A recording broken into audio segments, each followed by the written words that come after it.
Hello everyone. Welcome to Theme Talks, a new initiative by HDFC AMC.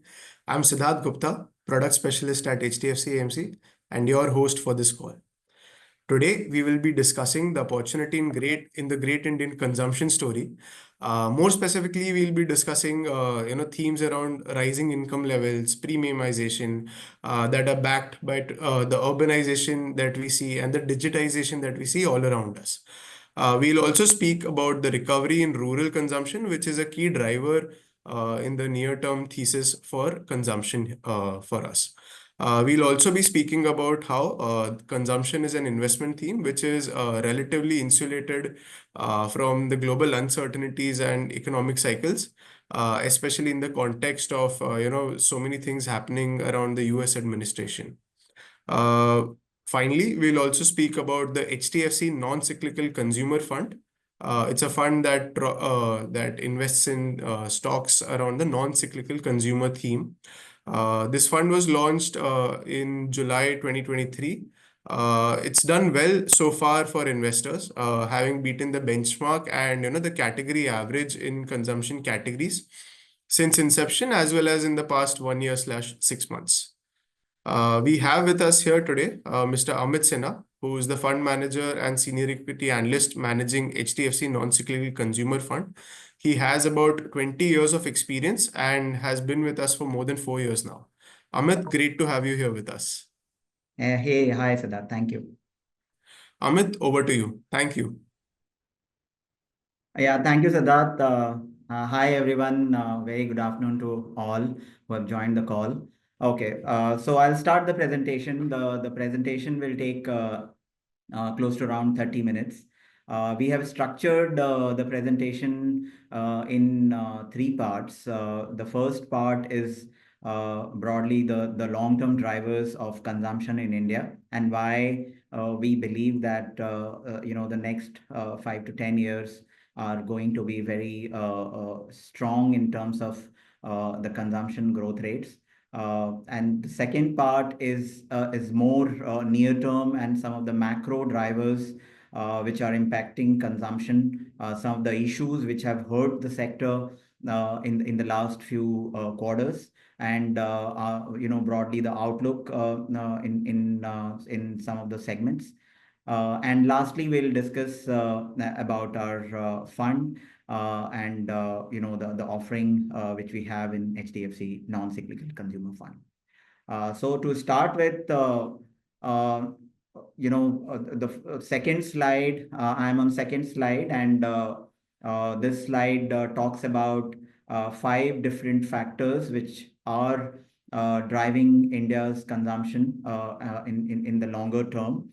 And these are namely, the first one is, I'll very quickly touch upon them on this slide because we have detailed slides on each of them going forward.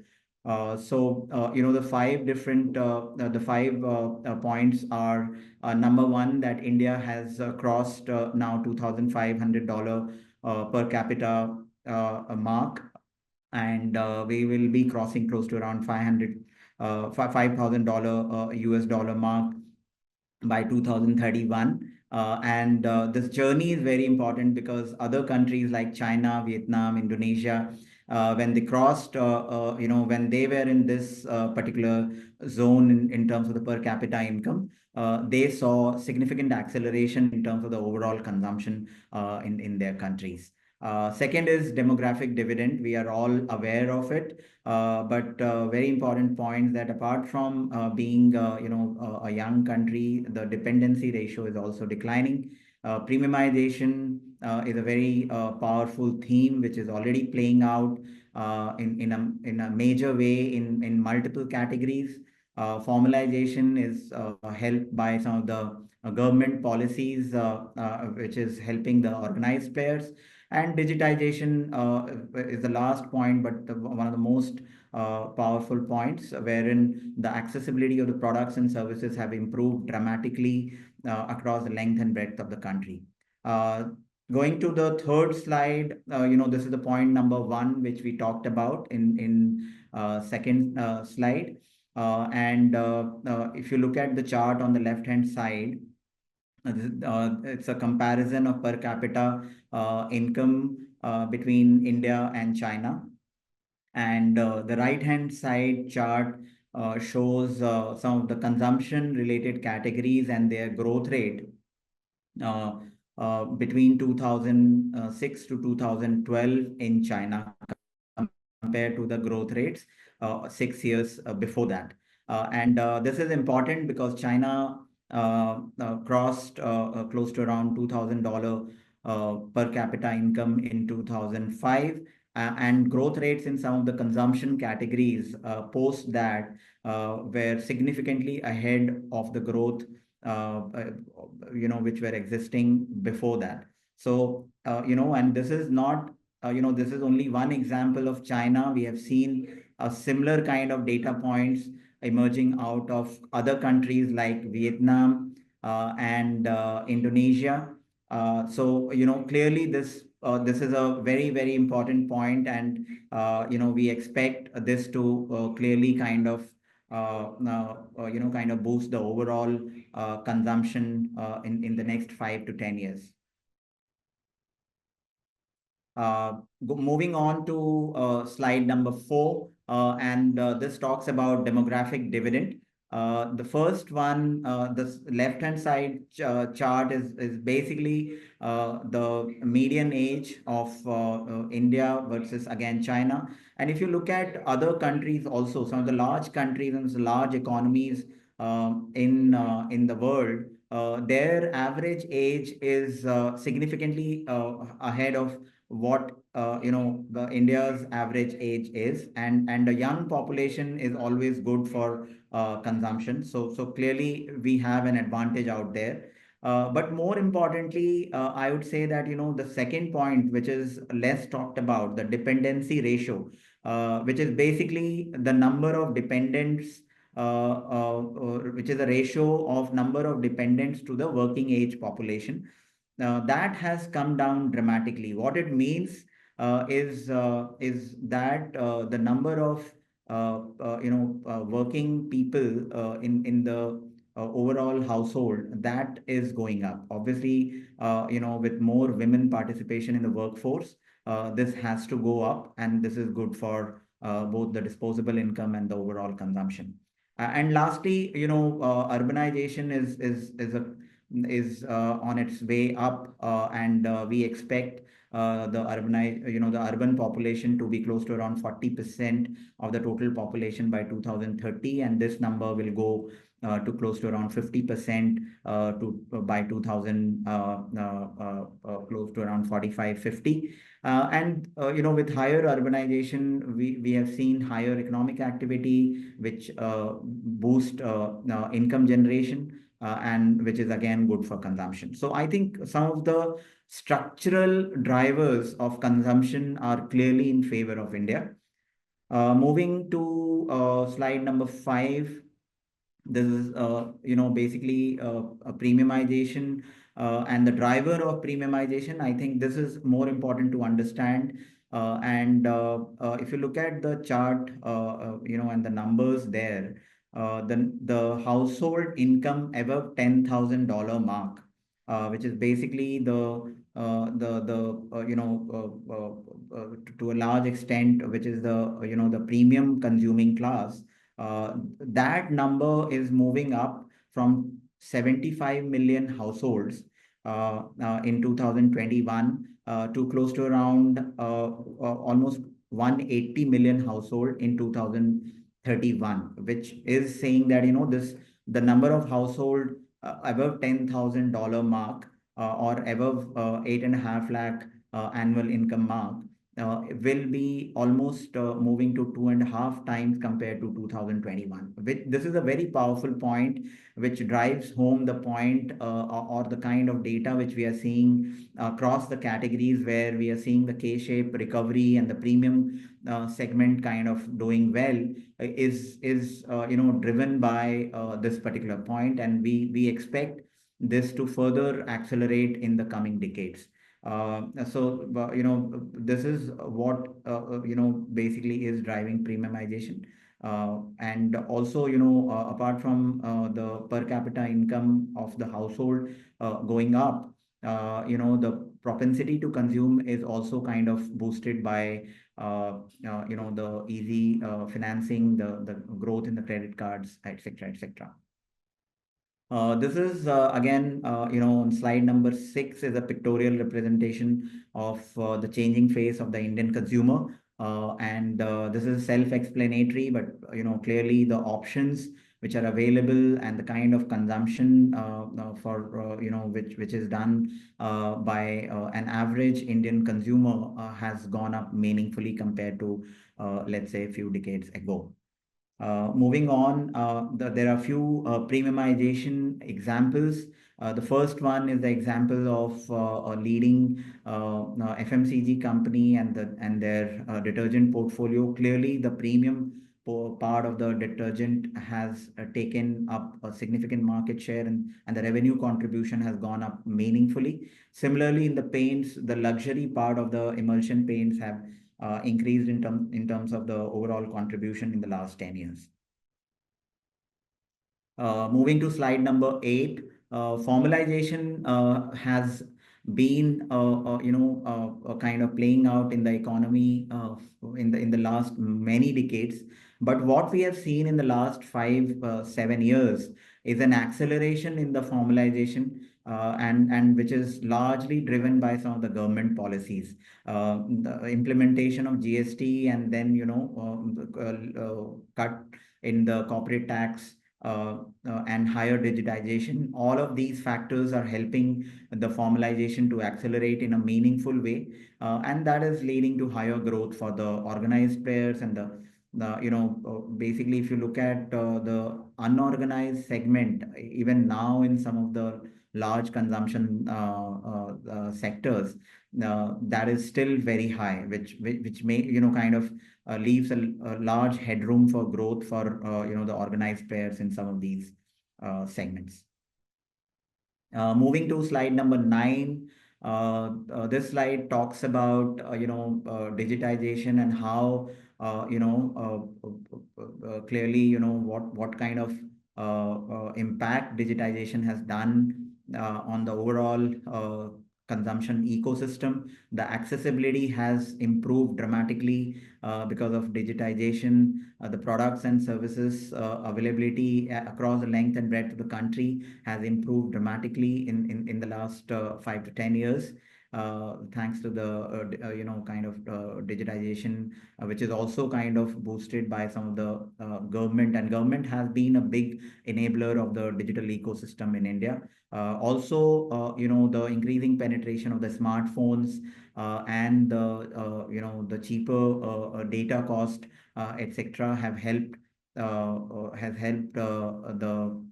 higher digital penetration in the country. But lastly, I would say that from a consumption point of view, if you look at the retail penetration, the online retail penetration in India, it is close to around 8 to 10% now. This number is significantly higher in some of the other countries, and in the next 5 to 10 years, clearly the online or the digital players, they will gain market share disproportionately because of the higher penetration of digitization in India. The access to internet, is going up from almost like 50% in the next 3 to 4 years, from 66 crore people who have access today to almost 104 crore by 2028. Now, these were some of the longer term drivers which I talked about at the beginning of the presentations. Now we are moving to some of the near term macro factors which are impacting consumption and some of the issues. Clearly last 2 years, some of the consumption categories, especially the mass side of the consumption, got impacted. The rural consumption got impacted significantly. And that was on account of couple of factors. One was post COVID. there was a meaningful inflation in the country, and even the food inflation was significantly higher. Inflation has always been a bane for consumption as a category overall, and that led to that impacted growth, especially in the mass side of the consumption. There were other issues, which we will talk about in the slides going forward. So if you look at this slide, what we are talking about is number one, from a macroeconomic point of view, clearly from a trend line point of view, the inflation trajectory is improving. If you look at last 3 years inflation, we have seen some green shoots in terms of the improving inflation trajectory. In the last 6 months, data suggests that private final consumption expenditure, which is a large part of GDP, and which was kind of going through a pain period in FY24, has recovered in the last 6 months. We'll show you the data in the subsequent slides. Secondly, there have been multiple welfare spending programs by several states, which have been initiated in the last 1 year or so. We have data points to suggest that consumption in India across in the last 20 years, especially the mass consumption, has been kind of boosted by some of these welfare spends. Whenever the government has increased the welfare spends, it has helped the consumption sector in a meaningful way. Third point is last year the monsoon was 8%. The cumulative rainfall was 8% above the average line, and that is also positive. And lastly, if you look at the corporate commentary, the companies who have reported both in the second quarter and the companies who have reported in third quarter of FY25, there has been a consistent commentary on rural recovery, and part of the rural recovery is also because of the higher welfare spends from some of the state government. But this is very positive for the mass consumption recovery, which was struggling in the last 2 years. On slide number 12, we have, on the left-hand side, the data is on basically the private consumption data, which is part of the GDP. You look at the 1H number. Clearly, there is a recovery from FY24 levels, which was at 4%. 1H number has come at 6.7%, and that is encouraging. Also, on slide number 13, we have talked about the monsoon data, which is 8% above the average, above the normal range. And on the right hand side, there is a trend line of CPI inflation. Both CPI inflation as well as the core CPI inflation both have kind of trended down. While this is a monitorable, but clearly, in the last a few months, data have been pretty encouraging, which is again, as discussed before, lower inflation is very, very positive for overall consumption, especially the mass consumption. On slide number 14, this is a very interesting data point. If you look at last 20 years of history, basically both the left-hand side chart as well as the right-hand side chart, there is a very high correlation between the government fiscal transfers. Basically the government spends in terms of various schemes, including Narega scheme or the food bill or the MSP growth, etc., etc.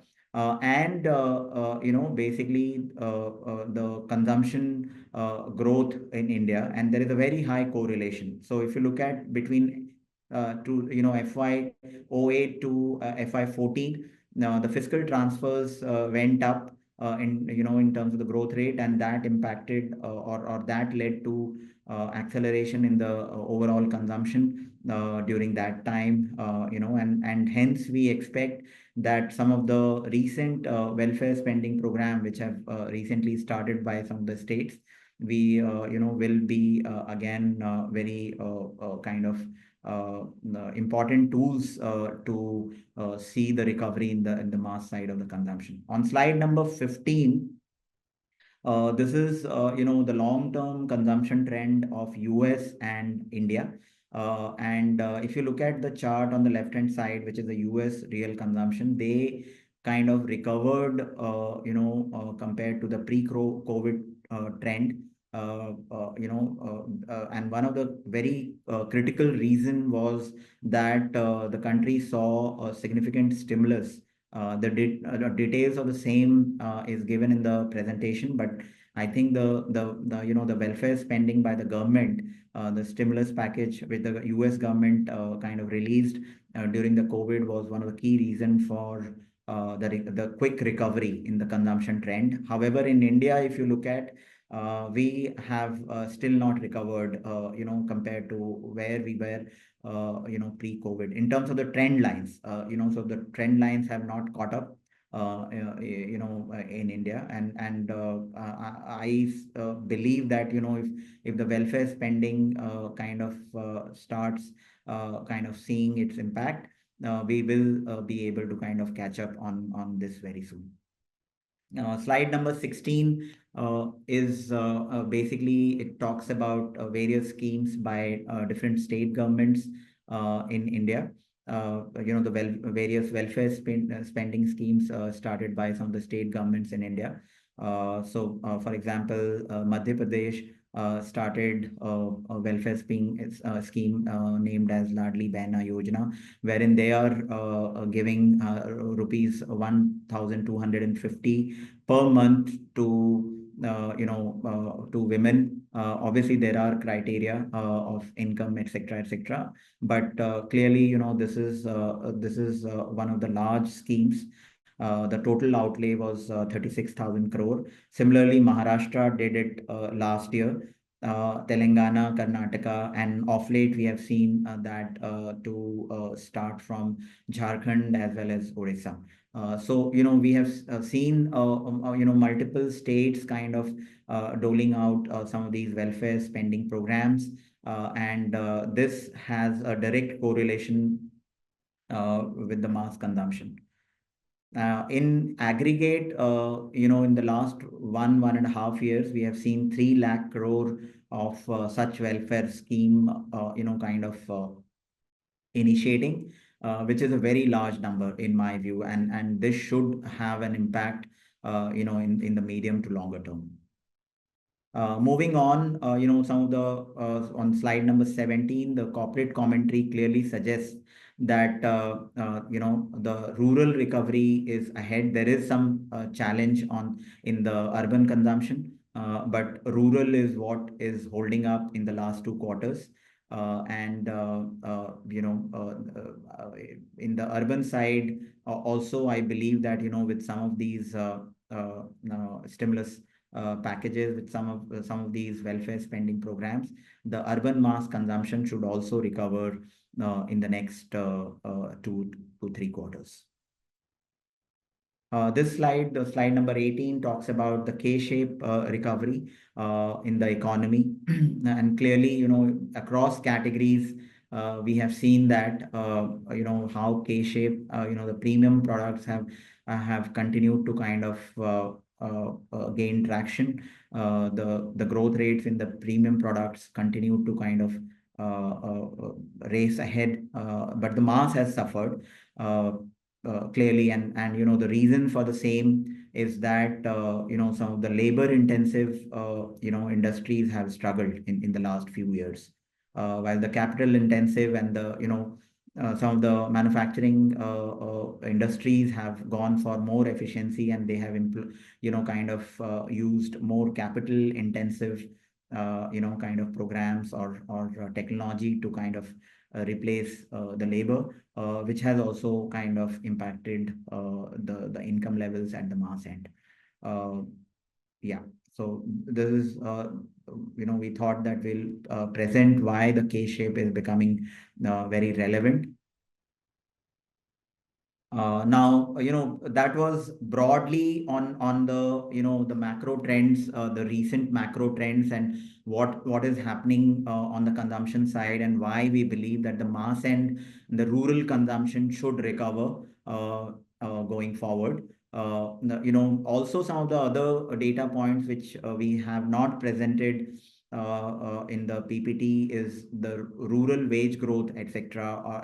And some of the other data points. There are some very early green shoots, in some of those data points. However, they need to be kind of monitored. But clearly, we are from a macro standpoint, we are increasingly getting more kind of comfortable on the rural recovery ahead. Moving on to the fund part, and the non-cyclical consumer theme part.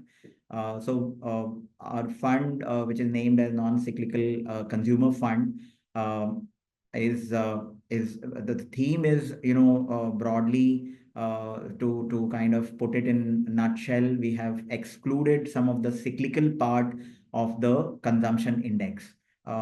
We have excluded power, we have excluded automobiles, and we have excluded realty, because we have seen that over the longer period of time, these sectors have high cyclicality. Also in autos, basically the PVs and the two-wheelers, etc. They are less cyclical. The CVs are more cyclical. So obviously, while the overall theme doesn't include it, but on some we have some exposure to the non-cyclical part of autos in the fund, but that is part of the 20% of non-core in the fund. I'm just giving a disclaimer out here. In terms of the valuations, the sector is trading at close to around 5 years average valuations. Some of the valuations have corrected, especially in FMCG. The valuations have corrected significantly. The rural consumption not doing well. Some of these players have not performed in the last 2 years, but I think with the recovery in rural consumption, there can be some recovery in the earnings as well as the volume growth. Other point to highlight out here, and I will quickly run through some of these slides because of the paucity of time. But some of the important points of the sector, and what is very important to kind of highlight out here is that the sector has a number of very high quality companies which have very high return on equity, very high dividend payouts, and these companies have a very lower capital intensity, which basically essentially with a very good balance sheet. So essentially very high quality companies, with also with very high corporate governance. Another very stark point about the sector, which we thought we'll highlight, is that in the current global context where there is uncertainty around multiple things. We have a new president in US. There are policy uncertainties. We are seeing Europe kind of slowing down significantly. So there are global uncertainties. In that context, this sector clearly stands out from the point of view that the majority of the sector exposure is domestic, and also the sector is relatively insulated from the technological disruptions, which can happen in some of the other sectors in a large way. Also, the government intervention is less. It's not too much dependent on government policies. So that is, over a period of time, that is something which gives the stability and makes the sector less cyclical. And that is why there is the valuations are slightly valuations are higher on an average compared to the market. Compared to the market valuations. But some of these points which I highlighted as a characteristics of the consumption sector overall kind of makes it more than suitable to command that kind of a premium in terms of the valuations. Moving on, from on slide number 23, we have given the sector. The fund was launched around 1.5 years back in July 2023, and on slide number 24, we have presented the performance of the fund. The fund has outperformed the benchmark returns both since inception, and this is data till 31st of December, and also in the last 1 year.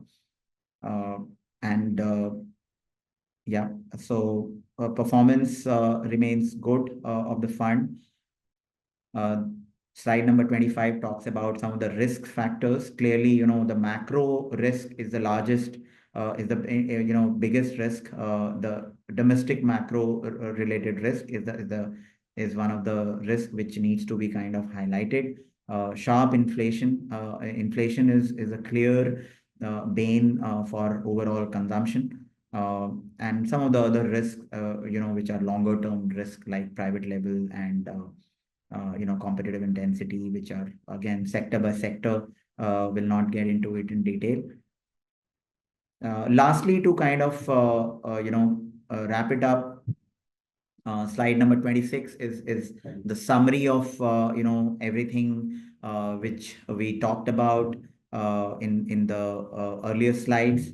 So the longer term drivers, I started with the 5 drivers which are basically longer term consumption drivers, and which will play out in the next 5 to 10 years. We talked about the per capita income. India's per capita income has crossed $2,000 mark and will cross $5,000 mark in 2031. And other countries who went through similar kind of journey, in terms of the per capita income, they saw a significant acceleration in consumption, and India also should see that in the next 5 to 10 years. Demographic dividend is very favorable for the country. Premiumization is happening across categories, and that is a key theme which is driving growth across multiple companies. Formalization is helping the organized players in the consumption sector. Digitization is a key enabler, I would say, for the products and services.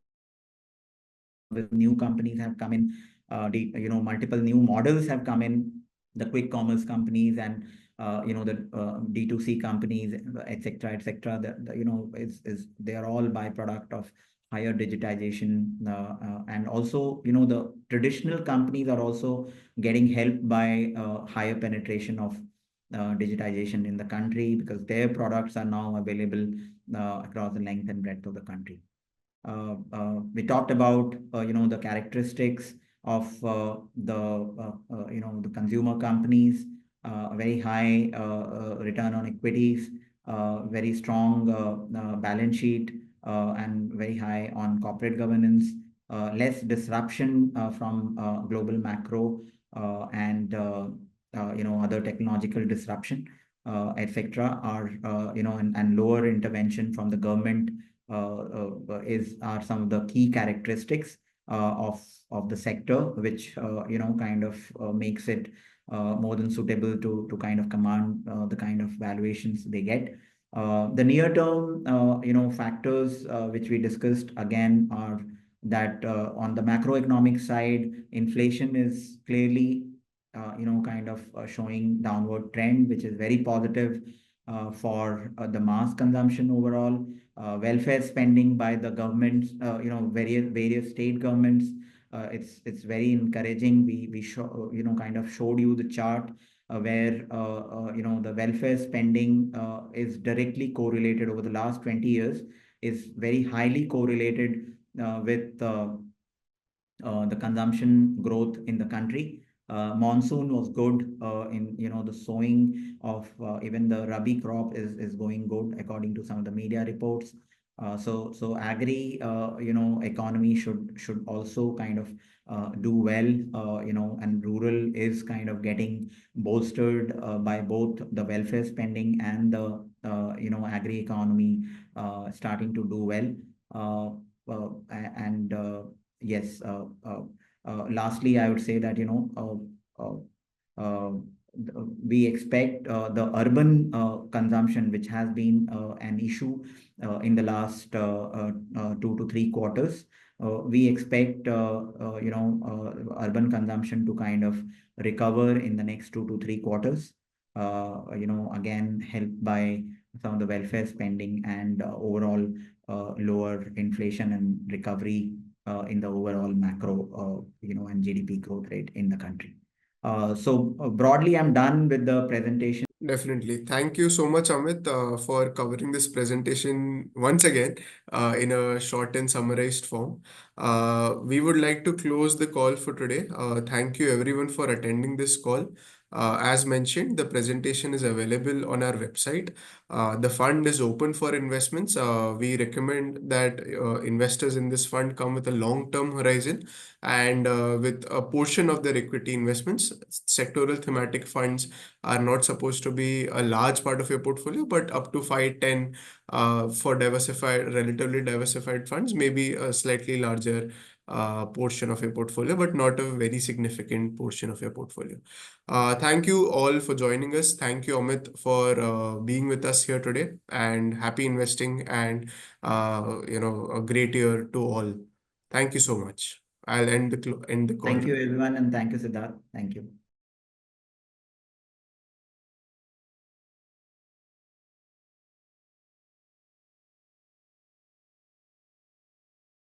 Mutual fund investments are subject to market risks. Read all scheme related documents carefully.